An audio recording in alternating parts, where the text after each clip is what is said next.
রাজবাড়ীর গোয়ালন্দে নুরুল হক ওরফে নুরাল পাগলের দরবার ও বাড়িতে তৌহিদি জনতার হামলার ঘটনা ঘটেছে।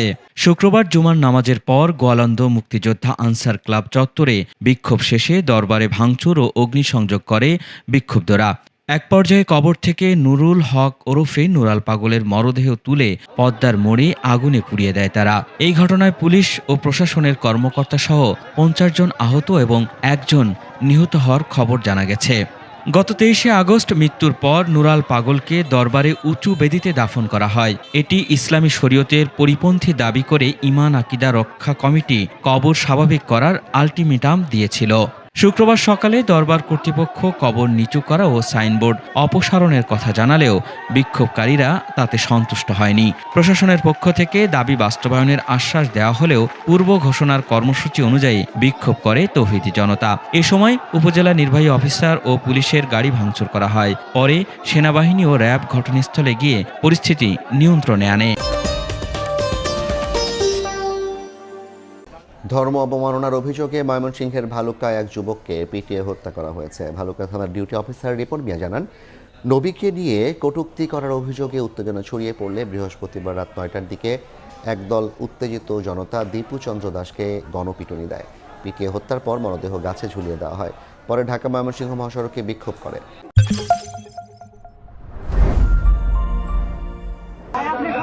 এর আগে দীপু চন্দ্র দাসকে অফিসে বসিয়ে দেন দরবার করা হয়। কে বা কারা তার বিরুদ্ধে অভিযোগ করেছে, কখন, কোথায়, কিভাবে দীপু ধর্ম অবমাননা করেছে, এসব প্রশ্নের উত্তর জানতে গেলে র্যাব বলছে ধর্ম অবমাননার কোনো তথ্য প্রমাণ এখনো পাওয়া যায়নি। চেষ্টা করেছিলেন জানার যে কাকে বলেছে, কি বলেছেন, এটা কিন্তু কেউ বলতে পারেনি। পুলিশের কাছে কেন হ্যান্ডওভার করেনি এবং তার নিরাপত্তা কেন নিশ্চিত করেনি, সেজন্য সংশ্লিষ্ট কর্তৃপক্ষ থেকে পায়োনিয়ার নিটি ফ্যাক্টরির 2 জন এমপ্লয়িকে আমরা অ্যারেস্ট করেছি। পাচ্ছিলাম দর্শক, বাউলদেরকে আসলে কিন্তু ধাওয়া করে যে মানিকগঞ্জ স্টেডিয়ামের যে এলাকাটি আছে, এখানে একটি ভবনে হয়তো তাদেরকে আটক করা হয়েছে।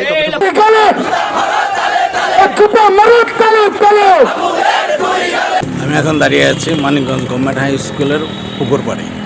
এখানে আজ সকালে তাহুদি জনতার সাথে আবুল সরকার নামে এক বাউল শিল্পী তার অনুসারীদের ধাওয়া পাল্টার ঘটনা ঘটে। আজ নির্ধারিত ছিল তাহুদি জনতার বিক্ষোভ মিছিল এবং সমাবেশ। তারপরে বাউল শিল্পীদের একটি মানববন্ধনের কর্মসূচি ছিল। উভয় পক্ষই সকালের দিকে ধাওয়া পাল্টায় লিপ্ত হয়। এক পর্যায়ে বাউল শিল্পীরা পানিতে সাঁতরিয়ে আত্মরক্ষার চেষ্টা করে। সেই সাথে তাহুদি জনতাও তাদের উপর ক্ষিপ্ত হন।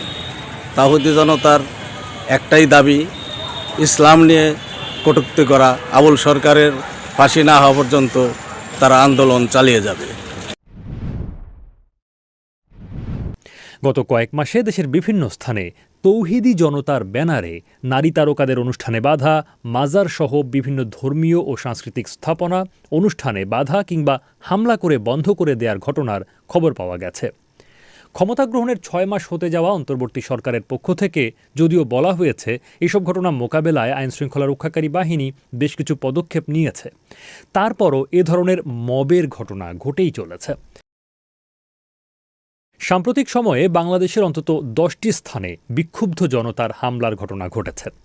জয়পুরহাটের ঘটনার বিষয়ে জানা যায়, এই জেলার আক্কেলপুর উপজেলার তিলকপুর উচ্চ বিদ্যালয় মাঠে বুধবার নারীদের ফুটবল ম্যাচ হওয়ার কথা ছিল, কিন্তু সেই খেলা বন্ধ করতে তার আগের দিন মঙ্গলবার বিকেলে এলাকার বিক্ষুব্ধ মুসল্লিরা জড়ো হয়ে মাঠের চারপাশের টিনের বেড়া ভাঙচুর করে বলে জানায় স্থানীয় পুলিশ প্রশাসন।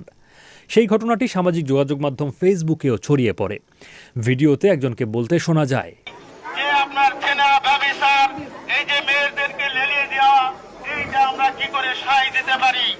আমরা ইমানি দায়িত্ব আল্লাহ তাআলা আমাদেরকে সৃষ্টি করেছেন, আর এই কোরআন শিক্ষা বাচ্চারা কোরআন শিক্ষা করছে এবং আলিম ওলামারা তারা বিভিন্ন এলাকা থেকে আসে আপনার তিলকপুর মাদ্রাসাগুলোতে কোরআন শিক্ষা দিয়ে আদর্শ এই ছেলেদেরকে গড়ে তুলছে। আর আপনারা সেই আদর্শকে নস্যাৎ করার জন্য আপনারা বিভিন্ন ভাবে পাপাচার কাজ করছেন। এটা আসলে মুসলমান হিসাবে ঠিক নয়। ওই ব্যক্তি তার বক্তব্যে আগামী দিনে মেয়েদের খেলা বন্ধ করারও আহ্বান জানান। একই দিনে দিনাজপুরের হাকিমপুরের হিলিতেও নারী ফুটবল ম্যাচ বন্ধ করাকে কেন্দ্র করে তৌহিদি জনতা ও আয়োজকদের মাঝে সংঘর্ষ হয়েছে। এতে কয়েকজন আহতও হয়েছেন। হাকিমপুর উপজেলা নির্বাহী কর্মকর্তা অমিত রায় ও হাকিমপুর থানার ওসি সুজন মিয়া দুজনেই বিবিসিকে জানান, তৌহিদি জনতার পরিচয় ব্যবহার করে সেখানে এই ঘটনা ঘটানো হয়। স্থানীয় সাংবাদিকদের সাথে কথা বলে জানা যায়, স্থানীয় যুব সমাজের উদ্যোগে অনুষ্ঠিত হতে যাওয়া নারীদের ফুটবল খেলাকে মেনে নিতে পারছিলেন না একটি পক্ষ। ঢাকার কামরাঙ্গীচরে গত বুধবার একটি রেস্টুরেন্ট উদ্বোধনের কথা ছিল চিত্রনায়িকা অপু বিশ্বাসের। রেস্টুরেন্ট কর্তৃপক্ষ প্রচারণা শুরু করলে স্থানীয় মুসল্লিদের অনেকে আপত্তি জানান। অপু বিশ্বাসকে উদ্বোধনের জন্য আনা হলে বিশৃঙ্খলা হবে বলে পুলিশকে জানান তারা। পরে রেস্টুরেন্ট মালিকদের সম্মতিতে অপু বিশ্বাসকে ছাড়াই উদ্বোধনী অনুষ্ঠান হয়। সাম্প্রতিক সময়ে উল্লেখযোগ্য ঘটনার আরেকটি হল হেফাজতে ইসলামের হুমকির মুখে টাঙ্গাইলের কালিহাতী উপজেলায় একটি প্রসাধন কোম্পানির বিক্রয় কেন্দ্র উদ্বোধনের অনুষ্ঠান স্থগিতের ঘোষণা। সেটি উদ্বোধন করার কথা ছিল অভিনেত্রী পরিমণির। 2 মাস আগে গত বছরের নভেম্বরের প্রথম সপ্তাহে চট্টগ্রামে শোরুম উদ্বোধন করতে গিয়ে একইভাবে তৌহিদি জনতার বাধার মুখে পড়েছিলেন অভিনেত্রী মেহজাবিন চৌধুরীও। এসবের বাইরেও দেশে নানা ধরনের মবের ঘটনা ঘটছে। যেমন ক্ষমতার পট পরিবর্তনের পর গত 6 মাসে দেশের বিভিন্ন অঞ্চলে 80টির বেশি মাজার ও দরবারে হামলা, ভাঙচুর, লুটপাট ও অগ্নিসংযোগ করার অভিযোগ করেছে বিশ্ব সুফি সংস্থা নামে একটি সংগঠন। বিক্ষুব্ধ মুসল্লি, বিশেষ করে তৌহিদি জনতার নামে বারবার ঘটনাগুলো ঘটছে। দিনাজপুরের হাকিমপুরের ঘটনায় সেখানকার প্রশাসন সরাসরিই বলেছে তৌহিদি জনতা সেখানে বিক্ষোভ করেছে। কিন্তু এই তৌহিদি জনতা কি নির্দিষ্ট কোনো দলের সদস্য বা সমর্থক? এই প্রশ্নের সরাসরি কোনো উত্তর কেউ দিতে পারেননি। বিবিসি বাংলা 4টি ঘটনা যাচাই করে দেখেছে, এসব ঘটনার সাথে জড়িত অনেকের একটি সাধারণ পরিচয় হলো হয় তারা ধর্মভিত্তিক রাজনীতির সাথে জড়িত অথবা তেমন কোনো রাজনৈতিক দলের সমর্থক। স্থানীয় সাংবাদিক ও প্রশাসনের বক্তব্যেও এই বিষয়টি স্পষ্ট। এ প্রসঙ্গে হাকিমপুর থানার ওসি সুজন মিয়া বলেন, গতকাল সেখানে কয়েক শত তৌহিদি জনতা মাঠের পাশে অবস্থান নিয়েছিল। তবে তারা কারা, এই প্রশ্নের উত্তরে তিনি বলেন, নেতৃত্ব তো ওখানে সকলেই আসছিল। তার মধ্যে হলো মামুনুল হক সাহেবের যেটা খেলাফতের মজলিস, ওনার এখানে দায়িত্বপ্রাপ্ত ওই হুজুর হলো নুরুল হক, উনি মূলত রাজনৈতিক পরিচয় না, মানে এখন কোনো রাজনৈতিক না। পরবর্তীতে ওই ঘটনা সংঘটনের পরে বাবলু হাজি আসছিল, দুবাইয়ের পন্থী দল, এবং স্থানীয় মুসল্লিরাও তারা দলের সাথে জড়িত নামাজ কালাম করে এটা।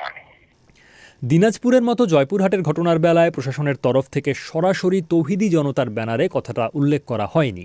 তবে আক্কেলপুর থানার ভারপ্রাপ্ত কর্মকর্তা আনিসুর রহমান বিবিসি বাংলাকে বলেন, এখানে বিভিন্ন গ্রুপের লোকজন আছে, তৌহিদি জনগণ আছে, সাধারণ লোকজন আছে। মহিলাদের খেলা, তারা চাচ্ছিল না খেলাটা হোক। আমাদের কাছে এখনও কেউ কোনো অভিযোগ দেয়নি, তবে আমরা যতটুকু জানতে পারছি রাজনৈতিক লোকজনও আছে।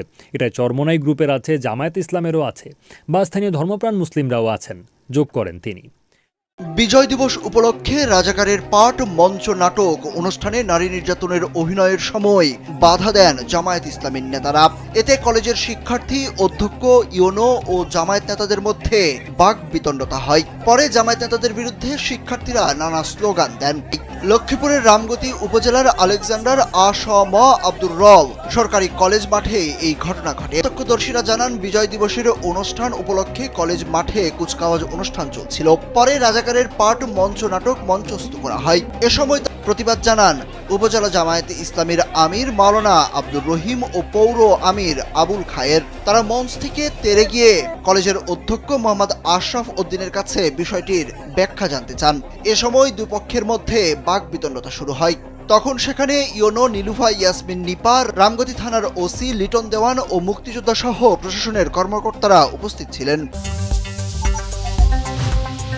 ডক্টর মোহাম্মদ ইউনুসের শাসনামলের স্বর্ণযুগে এভাবে জামায়াত শিবির বা এদের মতাদর্শিক সহযোগীরা ইসলামের অবমাননা বা ইসলাম বিরোধী তৎপরতা প্রতিহত করার অজুহাতে কখনো তৌহিদি জনতার নামে, কখনো ছাত্র জনতার নামে সহিংসতা প্রদর্শন করে, মারপিট করে, কখনো হত্যা পর্যন্ত করেছে।